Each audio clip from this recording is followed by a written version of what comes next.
देखिए बहुत बवाल क्वेश्चन है। क्वेश्चन क्या कहता है कि विचलन 4 तथा माध्य 20 है तो विचलन गुणांक क्या होगा। तो विचलन गुणांक हमको सीधे बोला, देखिए विचलन विचलन 4 दिया हुआ है, ठीक है, और माध्य माध्य 20 दिया हुआ है, तो हमको बोल रहा है विचलन गुणांक बताइए। विचलन गुणांक यही ना बोल रहा है क्वेश्चन में, ठीक है।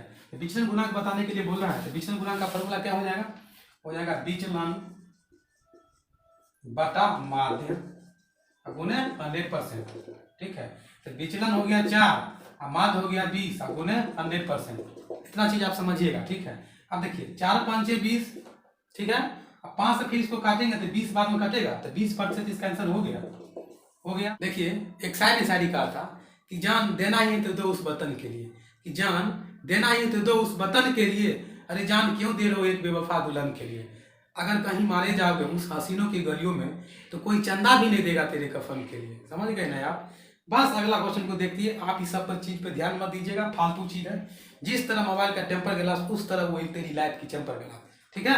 अगला क्वेश्चन को देखिए, दो संख्या 4:5 के अनुपात में है, उनका लॉस 180 है, तो उनका योग ज्ञात कीजिए। इस क्वेश्चन में अक्सर विद्यार्थी गलती कर देता है। कैसे गलती करता है, आज के बाद आपको कभी गलती नहीं होगा, बिल्कुल आसानी से समझिएगा, ठीक है। क्वेश्चन देखिए क्या कहता है कि दो संख्या 4:5 के अनुपात में है, उनका लॉस 180 है, तो उनका योग बताइए। दो संख्या है, पहला संख्या हो गया, दूसरा संख्या हो गया, इनका अनुपात 4:5 में, ठीक है। उसके बाद क्या कहता है, तो उनका लॉस 180 है, तो उनका योग बताइए। यानी इन दोनों का लॉस हम पहले लेंगे तो अनुपात में कितना हो जाएगा, लॉस लेंगे तो 20 हो जाएगा, जबकि इनका एलसीएम कितना दिया हुआ है 180, तो अनुपात 1 का मान कितना हो जाएगा 9 हो बोला। अब बोला इन दोनों का योग बताइए, दोनों का योग, दोनों को जोड़िएगा तो अनुपात हो जाएगा 9, अनुपात 1 का मान 9, तो अनुपात 9 का मान कितना हो जाएगा, 9 से गुना कीजिए, ठीक है, 81 इसका आंसर हो जाएगा, ठीक है। देखिए जिंदगी में किसी के लिए आंसू मत बहाइएगा, वो आपके आंसू के काबिल नहीं होगा, और जो आपके आंसू के काबिल होगा ना वो कभी आपको रोने नहीं देगा। दिल टूट गया, गोली मारिए, आपका प्यार 24 कैरेट का था, उसी का औकात नहीं था जो आपके प्यार को खरीद सके, ठीक है। जिस तरह मोबाइल का टेम्पर ग्लास उस तरह आपकी वो जिंदगी की टेम्पर ग्लास, एक बार फूट जाता है दूसरा लगता है कि नहीं लगता, फिर आपको दूसरा लग जाएगा, टेंशन नहीं लीजिएगा, सिर्फ बढ़िया से पढ़िए। आपको बस हम इतना ही करते हैं, मेरा बात मानिएगा तो अच्छा है, नहीं मानिएगा तो फिर जिंदगी भर पछताइए रहिएगा, ठीक है। क्वेश्चन को देखिए अगला कि ABCDE 5 क्रमागत विषम संख्या का औसत 13 है, तो एक मान बताइए। ABCDE 5 क्रमागत विषम संख्या, देखिए इसको हम बोल रहे हैं औसत निकालने के लिए। 5 क्रमागत विषम संख्या का औसत 13 है, इसका औसत निकालेंगे, दो इधर छाटेंगे, दो इधर छाटेंगे, बीच वाला जो बच गया इसी का हो गया एवरेज या औसत कहते हैं। तो इसका औसत हमको दिया हुआ है क्वेश्चन में, कितना दिया हुआ है, तो 13। 13 क्या है, क्रमागत विषम संख्या, यही बोला है क्वेश्चन में, देख लीजिए क्वेश्चन का क्रमागत विषम संख्या, ठीक है। तब हमको क्या बोला, तो एक मान बताइए। क्रमागत विषम संख्या है, आगे बढ़ेंगे तो क्रमागत विषम संख्या में ही बढ़ेंगे। विषम संख्या 13 के बाद 14 नहीं होगा, 15 होगा, आगे वाला संख्या कितना हो जाएगा 15, फिर आगे बढ़ेंगे 15 के बाद 16 नहीं होगा, 17 हो जाएगा, ठीक है। इधर हो गया। अब पीछे आइएगा, देखिए विषम संख्या क्रमागत में बोला है 10 नहीं आती, क्या कहता है 12 नहीं होगा, 11 हो भी नहीं करेगा, हो जाएगा। इससे पीछे आएंगे तो 10 नहीं होगा, 9 ही ना होगा, क्योंकि क्रमागत विषम संख्या बोल रहा है। अब हमको क्या बोल रहा है, तो एक मान बताइए, तो एक मान कितना हो जाएगा, 9 हो जाएगा, यही इसका आंसर हो गया। समझ रहे हैं ना यार। अब देखिए बहुत प्यारा सा क्वेश्चन है। क्वेश्चन क्या कहता है, एक पेड़ प्रति वर्ष अपनी ऊंचाई का 1/8 बढ़ता है, यदि आज उसकी ऊंचाई 64 सेंटीमीटर है तो 2 वर्ष पश्चात यानी बाद पेड़ की लंबाई क्या होगी। यानी एक पेड़ प्रति वर्ष 1/8 बढ़ता है, ऊंचाई बढ़ता है, जिसको जोड़ेंगे भाई कितना हो जाएगा, 9/8 हो जाएगा, हो गया ना। अब हमको क्या बोल रहा है, यदि आज उसकी ऊंचाई 64 सेंटीमीटर है तो 2 वर्ष पश्चात यानी बाद पेड़ की ऊंचाई कितनी होगी। यानी आज उसकी ऊंचाई 64 सेंटीमीटर है तो 2 वर्ष बाद उसकी ऊंचाई कितना हो जाएगा।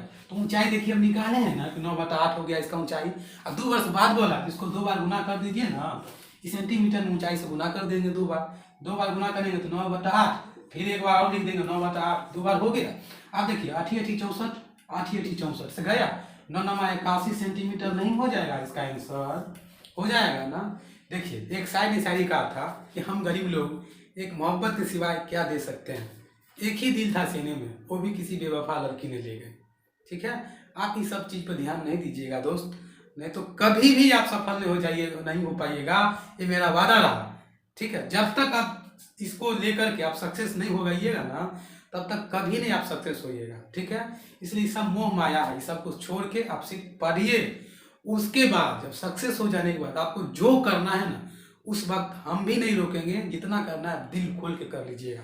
क्योंकि इंसान का एक ही बार जन्म होता है और एक ही बार जिंदगी मिलती है, उसी जिंदगी में जो मन करे वो दिल खोल के कर लीजिए, आपको कोई रोकने वाला नहीं है, बशर्ते सक्सेस हो जाने के बाद, उससे पहले नहीं। उससे पहले कीजिएगा तो आपके सेहत के लिए दंडनीय अपराध है, ठीक है। अगला क्वेश्चन को देखिए। किसी शहर की जनसंख्या उसके 5वें भाग से 5000 अधिक है। शहर की जनसंख्या बताए, किसी शहर की जनसंख्या को हम एक्स मान लेते हैं। देखिए क्वेश्चन क्या कहता है, किसी शहर की जनसंख्या उसके 5वें भाग से 5000 अधिक है, तो शहर की जनसंख्या बताए। किसी शहर की जनसंख्या क्वेश्चन में नहीं दिया हुआ, उसको हम एक्स मान लेंगे, ठीक है। उसके बोल रहा है किसी शहर की जनसंख्या के 5वें भाग है, यही ना बोला है। किसी शहर की जनसंख्या का एक्स मान लिया, इसका 5वां भाग है, इसका x बटा 5 हो गया, 5वां भाग हो गया, x बटा 5 लीजिए। उसके बाद बोला है क्या, उसके 5वें भाग से 5000 अधिक है। देखिए ये माइनस होगा तभी ना इससे 5000 अधिक होगा, अधिक हुआ तो इससे बड़े ना होगा जी, इससे छोटा तो नहीं है जिसको हम प्लस लिख दे, इससे बड़ा है तो माइनस होगा तभी नहीं बड़ा होगा। हो गया। अब हमको क्या बोल रहा है क्वेश्चन कहता है शहर की जनसंख्या बताए, तो देखिए आप ही बता दीजिएगा।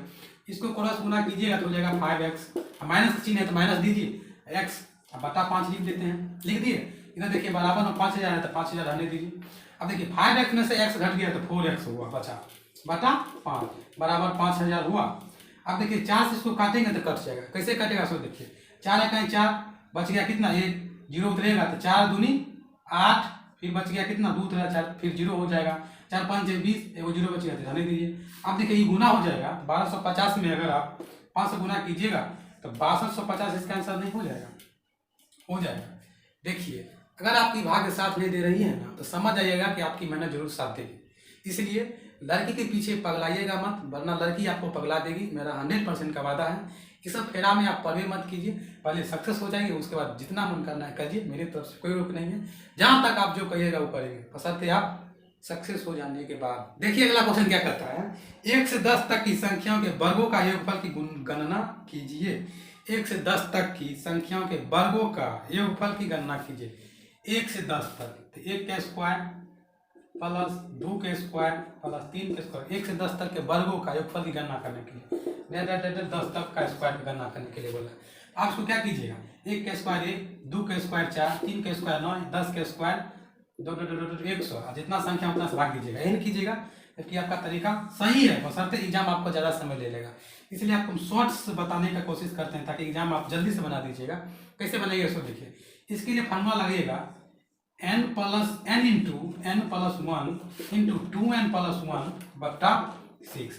n हो जाएगा 10वां लास्ट वाला संख्या, 10 हो गया, इंटू n की जगह फिर 10 और प्लस 1 दीजिए, और ये हो गया 10 और गुने 2 और प्लस कितना 1 बटा 6। अब देखिए 10 गुने 10 1 11, इधर 10 दूनी 20 1 21 और बटा 6।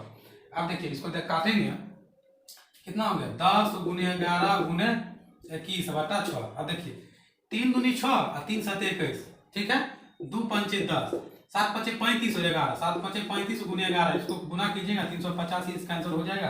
परेशान मत होइएगा, गुना करके देख लीजिएगा, ठीक है।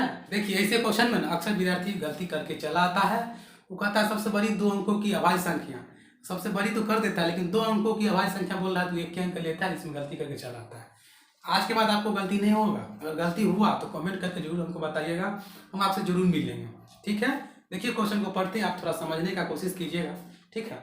सबसे बड़ी तथा सबसे छोटी 2 अंकों की अभाज्य संख्या का अंतर की गणना करें। सबसे बड़ी तथा सबसे छोटी, सबसे बड़ी 2 अंकों की अभाज्य संख्या हो जाएगी 97, सबसे छोटी 2 अंकों की अभाज्य संख्या हो जाएगी 11, 2 अंक वाला हुआ ना। और इसमें से इन दोनों का अंतर की गणना करने के लिए कह रहा है, घटा लीजिए तो हो जाएगा 6, इसको घटा लीजिएगा तो हो जाएगा 86, इसका आंसर हो जाएगा कि नहीं हो गया, हो गया ना। एक शायरी कहा था कि मोहब्बत अगर 1 से हो तो भोलापन, मोहब्बत अगर 2 से हो तो दीवानापन, मोहब्बत अगर 3 से हो तो पागलपन, मोहब्बत अगर 4 से हो तो आवारापन, अगर फिर भी मोहब्बत की गिनती नहीं रुके तो समझ लेना कमीनापन, ठीक है। क्वेश्चन को, अगला क्वेश्चन को देखिए। देखिए क्वेश्चन क्या कहता है कि राजीव को अंग्रेजी में अंकगणित में मिले अंकों के 1/3 अंक मिले, यदि उसे दोनों विषय में कुल 128 अंक मिले तो उसे अंकगणित में कितना अंक मिला। देखिए राजीव को अंग्रेजी और अंक गणित में, राजीव को ये हो गया अंग्रेजी, ठीक है। उसके बाद अंक गणित को हम अंक तक रहने देते हैं, पूरा काहे लिखिएगा। राजीव को अंग्रेजी और अंक गणित में 1/3 अंक प्राप्त हुआ। 1/3 को 1/3 लिख सकते हैं। अब बटा का मतलब अनुपाते होता है, ठीक है। अब सीधा समझिएगा, 1/3 हो गया, प्राप्तांक अंक हुआ, ठीक है। अब आगे बढ़िए, क्वेश्चन कहता है तो दोनों विषय में कुल 128 अंक मिला, तो उसे अंक गणित में कुल कितने अंक मिले? अंक गणित में उसे कितने मिले? अंक गणित में मिला है 3, जबकि अंक कितना मिला है? 128। क्या बोला है? दोनों विषय कितना मिला? 3 और 1 4, 4 विषय हुआ ना। अरे अंग्रेजी और अंक गणित दोनों जोड़ेंगे तो 4 होगा, इसमें 4 से भाग दीजिए। 4 तिया 12 और 4 दुनिया 32 तिया 96 अंक मिला। देखिए, एक शायरी का अर्थ था कि हम मरकर भी प्यार का हर इसम निभाएंगे, सच कहते हैं तेरी मोहब्बत को पलकों पे सजाएंगे, तुझे देने के लिए तो मेरे पास कुछ भी नहीं है मेरे सनम, लेकिन तुम्हारी खुशी के लिए हम खुदा से भी लड़ जाएंगे। बस आप इतना याद रखिएगा, ये सब लड़की को बहलाने की तरीका है, समझ गए ना। हकीकत बात क्या है आप भी समझते होंगे, इसलिए पढ़ाई लिखाई पर ध्यान दीजिए। देखिए, क्वेश्चन बहुत प्यारा है, बहुत बार पूछा गया एग्जाम। क्वेश्चन क्या कहता है, सो देखिए, 2 अंकों की एक संख्या के अंकों का योग 14 है, यदि उसमें से 36 जोड़ा जाता है तो उसके अंकों का स्थान आपस में बदल जाता है, तो दोनों अंकों में से छोटा अंक कौन सा है? 2 अंकों की एक संख्या के अंकों का योग 14 है, 2 अंकों की एक संख्या, पहले 2 अंकों की एक संख्या हम ले लेते हैं, x और y ले लिए, ये 2 अंकों की संख्या हो गया, 2 अंकों की संख्या मान लीजिए, ठीक है। अब 2 अंकों की संख्या का योग 14 हो जाता है, 2 अंकों की संख्या योग 2 अंक तो ले लिए x और y, इन दोनों का योग 14 हो जाता है, इसको हम समीकरण 1 मान लेते हैं, ठीक है। आगे समझिए क्वेश्चन क्या कहता है, यदि उसमें 36 जोड़ा जाता है तो उसके अंकों का स्थान आपस में बदल जाता है। किसमें 36 जोड़ा जाता है? तो जो संख्या हम लिए थे उसमें, इसमें अगर 36 जोड़ा जाएगा, x प्लस वाई में 36 जोड़ा गया, तो इन दोनों के अंकों का योग आपस में बदल जाएगा। ये जैसे x y है ना, जिसको आपस में बदलेंगे तो yx हो जाएगा, ठीक है। क्वेश्चन कहने का मतलब ये है, यहीं भी आप लोग गलती करते हैं, ठीक है। आगे पढ़िए, तो उसके अंकों का स्थान आपस में बदल जाता है, तो दोनों अंकों में से सबसे छोटा अंक कौन है? दोनों अंकों में से सबसे छोटा अंक कौन हो गया? दोनों आपस में बदल गया, इसको लिख देते समझने के लिए, आपस में बदला, ठीक है। आप देखिए, ये हो गया इकाई, ये हो गया दाई, यहीं पे गलती करता है, इसको हम लिखेंगे 10x प्लस y। अब कहेगा 10x कहाँ से आया? देखिए, इकाई का मतलब 1, दाई का मतलब 10, तो 10x हो गया, प्लस 36 बराबर, फिर देखिए यहाँ yx हुआ, इकाई का मतलब 1 यानी x, और दाई का मतलब 10, तो 10y हो जाएगा, तो 10y प्लस x, ठीक है। अब देखिए, 10x में से x घट जाएगा तो 9x बचा, ठीक है। ये जो y है ना, ये y है, वो 10y में से जाके घट जाएगा कि माइनस हो जाएगा, माइनस 9y हो गया। ये देखिए 36 प्लस में इसको उधर भेजेंगे कि माइनस में हो जाएगा, ठीक है। अब देखिए, इसमें से हम 9 कॉमन ले लेते हैं, तो x माइनस y हो गया माइनस 36, ठीक है। देखिए, इसमें काटेंगे तो 9 चौक 36, यानी x माइनस y बराबर -4 हो गया। ये हो गया समीकरण 2। हमको बोला है सबसे छोटा अंक कौन सा है, बोला है। आप देखिए, समीकरण 1 कितना था? तो x प्लस y बराबर 14, ठीक है। और समीकरण 2 कितना निकला है? x माइनस y बराबर -4। अब देखिए, इसमें घटा लीजिए, माइनस और प्लस काटिएगा तो कट जाएगा, क्योंकि x और x ऐसा का है, वैसा का है, क्या वैसा का? 2 वैसा का हुआ, 2x बराबर 14 में से 4 घटा लेंगे तो 10 बचेगा। अब 2 से काटेंगे 10 में 5 बार में कट गया, x बराबर 5, इसका आंसर हो जाएगा। अब क्वेश्चन क्या कहता है, तो बताइए सबसे छोटा अंक कौन सा होगा? सबसे छोटा अंक यही 5 हो जाएगा मेरे बाबू। देखिए, एक चीज आपको हम बताना चाहते हैं, लेकिन सच सच बताइएगा, झूठ मत बोलिएगा, ठीक है। देखिए, आपके नंबर पर किसका मैसेज आता है जो आपके चेहरे पर मुस्कान आ जाता है? बता सकते हैं आप? ऑप्शन देते हैं आपको, मम्मी, पापा, गर्लफ्रेंड या बॉयफ्रेंड। हमको कमेंट करके जरूर बताइएगा, आपका हम इंतजार करेंगे। और तब तक के लिए आपको हम बताते हैं, आपको ये क्लास कैसा लगा मुझे कमेंट करके जरूर बताइएगा, और रिवीजन करके जाइएगा एग्जाम देने से पहले, वरना पछताइएगा, ठीक है। आपको हम फालतू चीज कुछ भी नहीं पढ़ाएं, टोटल प्रीवियस ईयर का क्वेश्चन है, जो पूछा जाता है वही हम आपको बताएं। पढ़िएगा तो भी ठीक, नहीं पढ़िएगा तो भी ठीक, लेकिन आपको एग्जाम इस बार क्रैक करना है ना, तो एक बार जरूर पढ़ के जाइएगा, ठीक है। मिलते हैं नेक्स्ट वीडियो में, तब तक के लिए थैंक यू।